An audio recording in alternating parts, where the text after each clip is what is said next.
Hello everyone and welcome back to another of my videos. Today we are doing another draw with me where I will be showing you the process behind drawing some stickers.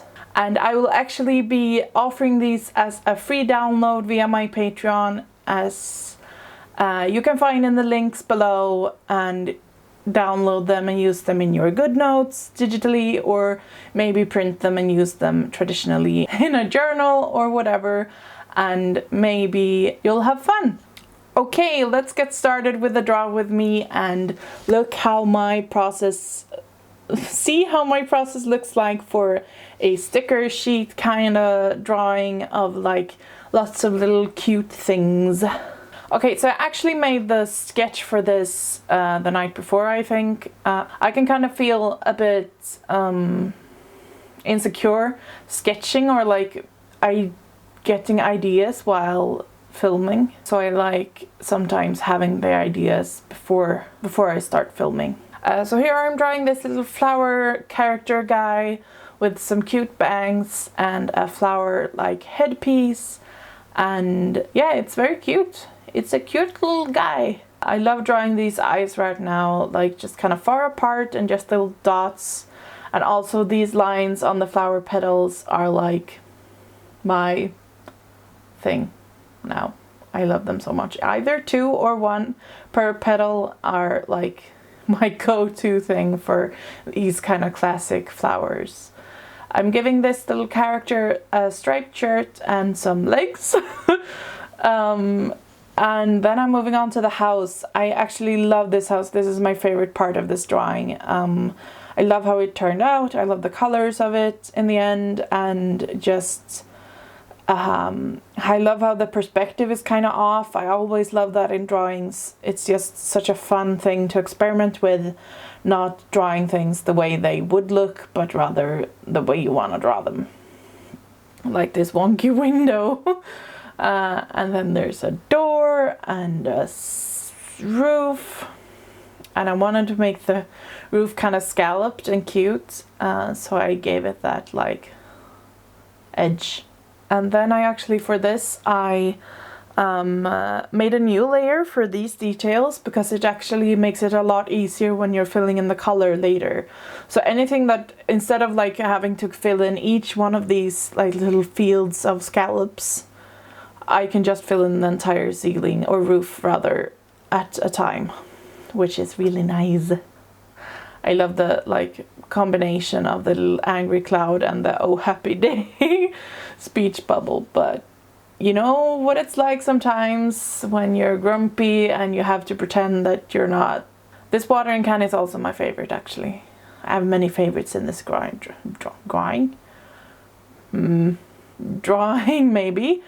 Drawing these kind of like loops and like 2 parallel lines that go in a bend or whatever, like the handle on the watering can, or like flower stems, is always my biggest challenge when drawing. And I try to make workarounds by making a brush that kind of does it for you, but I don't get as much control over the shape, and it gets a bit too even and stuff. And I like that it's a little bit wonky, but I don't want it to be too wonky. As you can see here, I redid it a few times, and then adding sparkles as usual, because they're the best and they really give some magic to any piece. And then some little flowers. We love flowers around here. Flowers are great. I actually draw flowers almost every day. Pretty much every day. Flowers are my actual favorite thing to draw. Making some simple shapes even. I haven't spoken English a lot lately, and I feel like my mouth is not cooperating. So bear with me. I don't know if all of you know, but I'm actually from Sweden, and yeah, we started studying English when I was 6 years old, but I still feel like while I can type English pretty good, whenever I talk English like out loud, I feel like my tongue is too big for my mouth. Like it just feels so clumsy and weird. Yeah, that's not what we're here for though, like language talk. We're here about art. You are great. I'm writing here a cute little heart. I made these to be used as stickers digitally, or traditionally, and I tried to use motifs and subjects that felt like cute to use in a journal or a planner or whatever, rather than just drawing only flowers, which is what I would have done otherwise. This little star guy is so cute. I love his little face. I love drawing those big noses on like the characters. I don't do it a lot, but in this one I did it on every face. And like the mug and the star and the pear and the apple end up looking like same face syndrome, pretty much, but I don't mind. It's actually really cute. It's a cute face, so why would I change it? That's how it works, right? Drawing these little pictures in this like journal thing was really hard actually, because I wanted them to look like something, but I didn't want them to be too complicated or like detailed. But I ended up just doing some scribbles, which is like the way to go in life. When in doubt, just doodle. Here's the little pear with the same face. I even like redid the mouth a few times until it looked exactly the same as the other ones, because I had some other mouths there at the beginning, but oh, there you go. It's a little visitor. He does this like every day when I draw. He wants attention and he just like comes up onto my desk and wants to have cuddles and like lies down on the iPad sometimes, and here he almost fell down, so he was very upset, and then he used the iPad as a pillow. He's such a good little boy, and a silly little boy. I don't know, I love him. He's such a little sparkly fella, and also kind of grumpy most of the time. When he does this, he doesn't want you to pet him actually. He never likes that. He only like sniffs my fingers sometimes, but he mainly just wants to lie there and have some attention but not be touched, which is typical cat. So let's continue. That was a little cat pause of the drawing for you. Here's a little teacup or a coffee cup with some rosy cheeks and that same face again. Oh, we love that face. I am using actually a line art brush for this that I made myself. I wanted something a bit like toothy or whatever you should call it, with a little bit of a texture, but since I often use the fill tool to fill in the shapes later, I didn't want it to be like actually textured. Like for example, the 6B pencil has a lot of like texture where it's not completely opaque at places, and it sometimes makes the fill tool like freak out a little bit. So I wanted to make a brush that is really like has some character to it but doesn't mess up when I mess up the fill tool. And I really love this one. I have actually made an even more uneven version also, and I use that sometimes, but this one I wanted the like more even but still textured brush, so I went for this one. I am planning to sell this brush at some point in my Etsy or something, but I've been working on moving house this spring and it's been a lot, and I've just not been able to like finish the listing. I've started it and yeah, I'm working on it. Also, I got a bit perfectionistic about the actual brushes and wanted to like include more than 1-2 brushes, because I don't actually have many brushes that I made, but I have had some interest from people about these specific brushes because they look nice in my drawings, I guess. And yeah, I want to offer them because I think people would enjoy them. I really enjoy I really enjoy using them. They just feel really nice and they're kind of pressure sensitive and stuff. This isn't a sales pitch, by the way. I'm just talking about like what I'm using here. I love this little duck character. I had to like fix its neck though because it didn't look right. I love that about digital art, how I can just like see when I've drawn it. I don't have to like figure it all out before I do the actual drawing. I can do the drawing and then I can erase it and start over if I need to, and or like just erase the parts that are wrong rather than like start over. That's always the stressful part about traditional art, when you make a mistake, I can't undo. It's so terrifying when you're used to just like double tapping your fingers and it's all gone. And then when you're like painting something, it's just like mistakes were made and they are not good. But I guess I should practice that so I can learn to live with the stress. No. So I can learn to live with the like mistakes and not be too perfect about it. But yeah.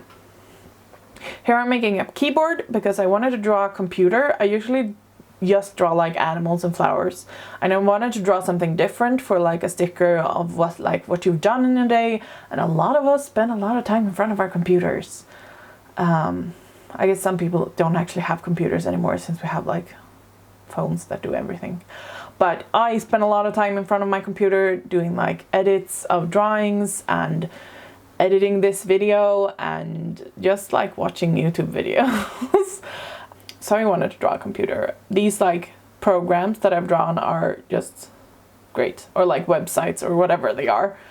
Just 2 buttons and some spirals. Love that for a website. And then I wanted to draw some washi tape. I wanted to actually make a more like complicated pattern for it, like maybe florals or whatever.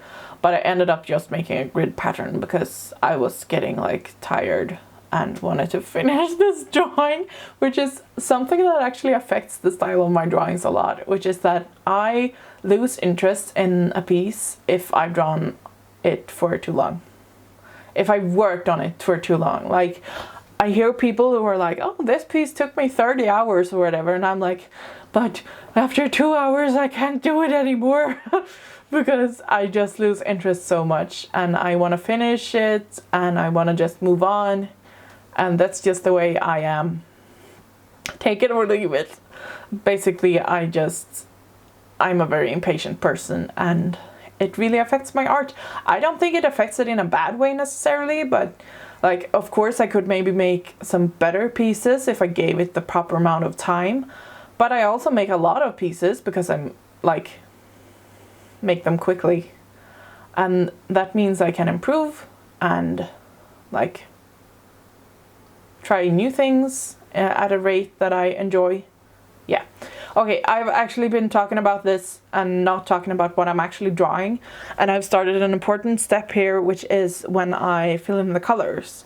I don't know if everyone knows about this, but I absolutely love the reference layer tool in Procreate. I use it every time I draw, which is if you have a line art layer and you tap it and press reference, it will actually make it so that the fill tool in another layer will like be inside your lines, even though you're on another layer. So it's really good for like having all your colors separated. I like to have each color on its own layer so I can kind of tweak it at the end if I want to do like hue saturation. I do that a lot and like change the colors.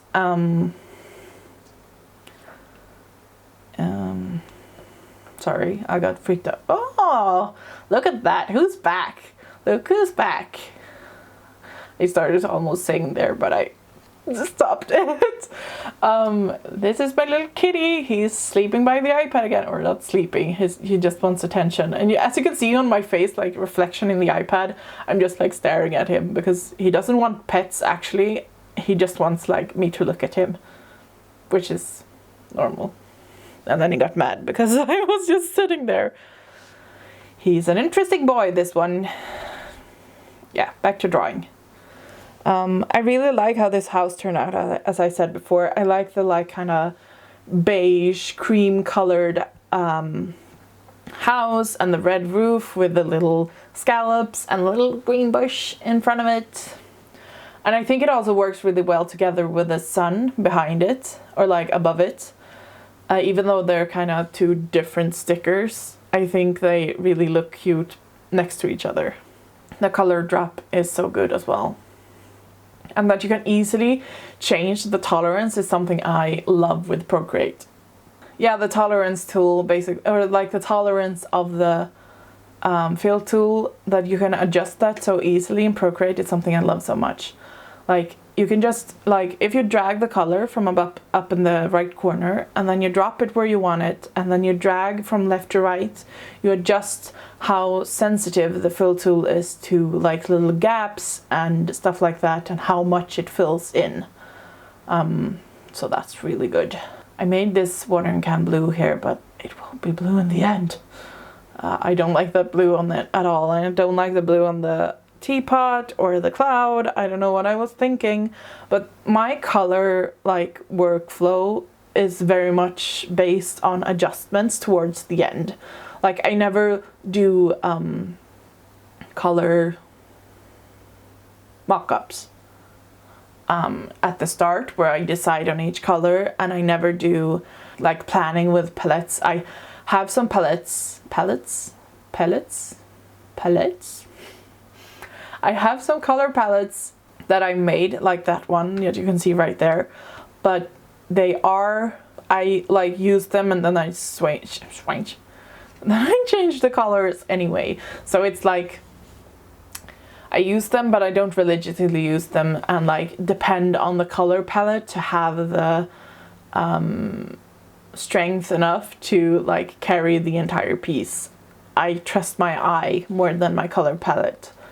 Where I can tweak colors with hue, saturation and curves at the end, which is why I try to stick with having like the exact shade of blue on one layer. And as you can see here, I'm like using curves to lighten the color, even though it is the blue that I don't like in the end. But it's all like a process of experimentation, really. Filling in the computer and adding a little toolbar, making the pot red. Here you can see the like tolerance tool as well. When the flood, they call it. Not the tolerance tool, what am I saying? Oh, I keep like moving forwards and then I'm out of the frame. So please excuse me if you can't see my chin, but yeah, duck time. Let's fill in the duck and give them some orange legs and beak. Oh, I cut out that part. What a disappointment. Anyway.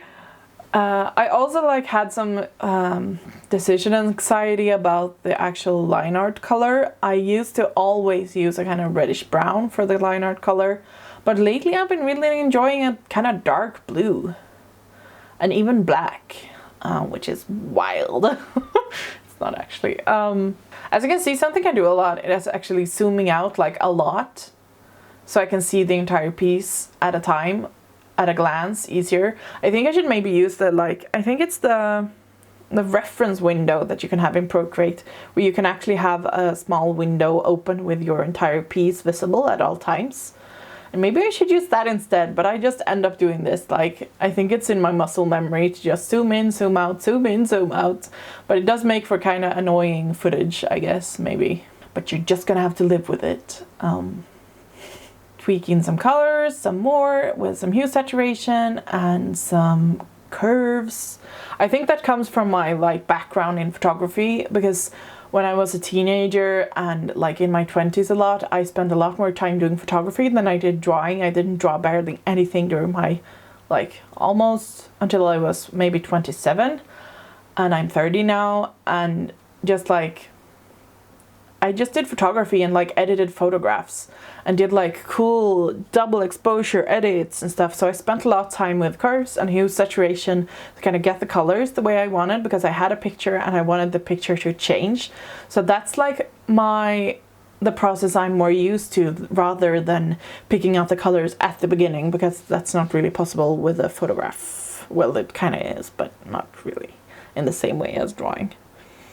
So here I'm filling in the stars, the sparkles, I mean. I love sparkles so much. I almost always forget to fill in like at least one sparkle towards the end. Like you can see there in the middle, there's a sparkle. It's just not filled in. And I'm just can't see it. But yeah, this apple turned out so cute. And these flowers. I'm so zoomed out here that you can't even see it like on the camera. So that's great. Thinking hard about what to do with the colors, because at this stage I didn't like the colors of this piece at all. I think it really like became good in the end. I really like the end result. But sometimes this process that I use is just like experimenting and changing things up over and over again, and just trying different things and making the pear have a blue like stalk, which makes sense. I really should use a drawing glove more, because I keep activating the like when you remove the tools at the top in Procreate, which I think is a 4-finger tap. And I do that all the time by just drawing, and I have to like turn it back on with a little icon on the top left, which is a bit annoying. But I also, when I use a drawing glove, like, I don't know if everyone has seen one, but it covers these 2 fingers and goes like this, and it's like open for these 3 fingers. And basically it helps your hand slide smoother over a screen when you're drawing. And it really helps with the like stability of my lines. But as you can see, I actually pan and zoom with these 2 fingers, which I have been told is kind of weird. But basically the result of this is that if this finger is covered, I like can't pan and zoom as I usually do. Sometimes it works through the glove, but sometimes it doesn't, and that's more frustrating than like activating things by accident by touch. Something I've actually started doing lately is flipping my canvas. I know a lot of artists swear by it, but I've just been like, nah, I'm not gonna do that. No one's gonna look at my art flipped anyway. Not really, but a big thing that actually made me start doing it is adding it to my quick menu in Procreate, which I have activated to like a touch. So if I just swipe from like up diagonally, I can flip the canvas like this, and it's so quick and easy, and it just like works so well. Like, I don't even know how to do it without the quick menu. Yeah. So here I'm doing some more color tweaks. I can barely see what tweaks I did because it's so like blown out. But something I almost always do when I am actually struggling with the colors of a piece is throw on some gradient maps. I've made some different gradient maps that I've customized myself. I didn't end up using it this time, but actually using a gradient map is really good for when you're stuck with the colors of a piece, because it can really help you see the colors and like the entire piece in a different way, in my opinion. Like, even if you don't end up using the actual gradient map version, it just like, yeah, it helps me see that, oh, this piece would look really good with just warm colors, or like with a darker color as the darkest bits and stuff like that, or more contrast or whatever. And it's really easy to just click around on the gradients and see like different versions and see how this piece could look if you just made changes to it. Gradient map is under adjustments in Procreate. It's just called gradient map, and there are some pre-made gradients. I've made some adjustments to some of them, so I have actually, this one is one I've used for another piece, for example. And then I play around with the blending modes a lot, because it also helps me see that like, oh, this would look cute like this, but maybe with slightly different colors, and it just gives me inspiration for how to proceed with the colors. And like ramping up the saturation is something I do a lot as well. As you can see, I ended up actually not using any of the gradient map versions, so I wasn't done with the gradient maps. I wanted to try again. I actually like this version, but it's just off in some ways sometimes, because gradient maps aren't as advanced as picking in the colors yourself. You don't have as much of control, since all the like light colors turning to the same colors. Meanwhile, like the white and yellow could be the same value. I'm not gonna go into this. I'm sorry. I can't even explain it. I don't know why I've tried experimenting with the colors some more and thinking how to change it and tweaking them. I actually made the computer beige, I think, which is a good retro vibe that I like. I really want a non-black keyboard. And a non-dirty keyboard. I guess that I could fix myself, but I really want a cute keyboard. I love them. And here I'm just zoomed out and just looking at the piece for a while to see where and what I want to change. And I noticed that the pages of the book weren't actually filled in, or the star, or like the stickers inside the book. And sometimes if I click the line on the reference layer when I'm doing the fill tap thing, it just ends up filling in the entire page. I don't know why. It's a bit annoying. But it's not the end of the world. I can always undo. The beauty of digital. I was looking for what layer I did these blue like things on the computer because I hadn't done them on the blue layer. Which I said like a few times that I always wanted to have the same color and the same layer, but then I end up not doing that because I forget, which is great. I'm very proud of that. And then I'm just tweaking some colors that were like a different shade from some other adjustments. And you can see my little hairs in the foreground. Filming is so weird sometimes. It's just like, I do not want to perceive myself as much as I do with this. But also I enjoy it, so whatever. I think it's nearing, yeah, it's almost done. I just gonna do some minor changes. I really like where this turned out. Where this ended up, I mean. It's just so cute, and it has those wonderful bright reds that I love right now, together with some like light green, yellowy colors. And then I do my trick, which I always do, which is duplicate all the layers, and then duplicate the flattened version of all those layers and add some chromatic aberration and set that layer to lighten. I actually have a short video here on my YouTube channel where I explain that a little bit more and show you how I do it. You could see it here, but it was kind of quick. So yeah, I've experimented with actually adding more chromatic aberration lately, but it's been fun. And here, something I always do, because I end up always filling the page when I do these drawings, and I usually just like size them down a bit to make them a little bit more like have somewhat negative space around them.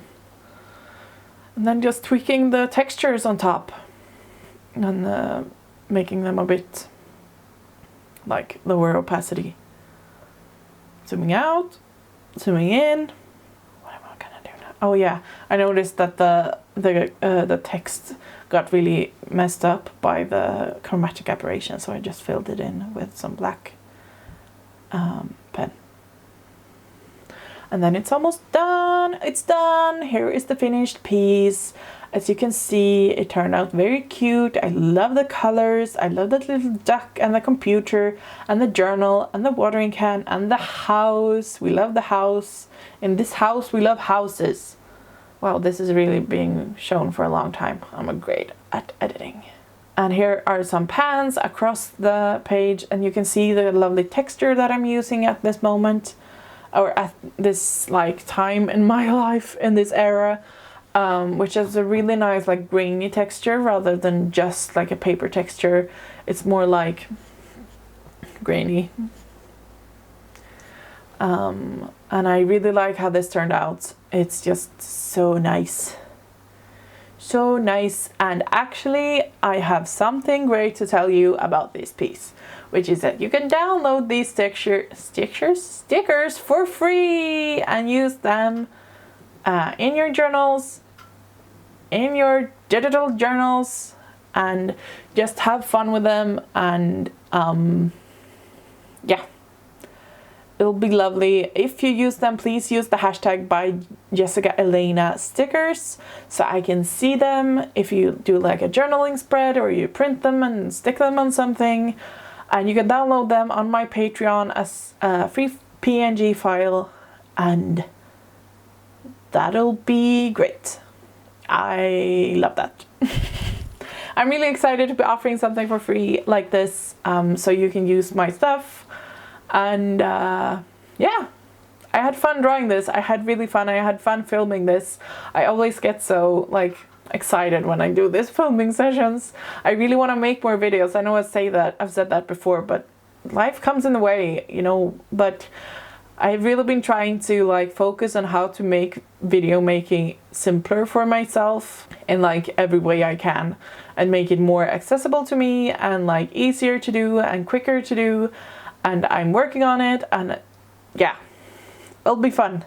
I really want to say that I'm so happy for all the comments I had got since the last video. I hadn't actually seen most of them, and I just checked my comments like the other day. I thought I would get emails about it, but I don't. So I found a lot of comments that I hadn't seen before that were so sweet and were saying like, we hope you make more videos, and just like so sweet.